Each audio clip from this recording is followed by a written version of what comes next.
want to tell you about a super fun holiday, National French Toast Day. Yum! I love eating French toast for breakfast. Something about it just feels special.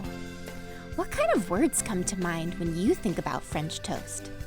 I think of sweet, warm, delicious, and comforting.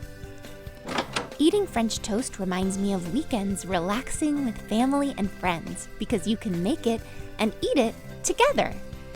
You can celebrate this day by making some delicious French toast with the people you love. Happy National French Toast Day! To enjoy our library of over 300 classroom videos, please visit www.wondergrovesocialskills.com or scan the QR code.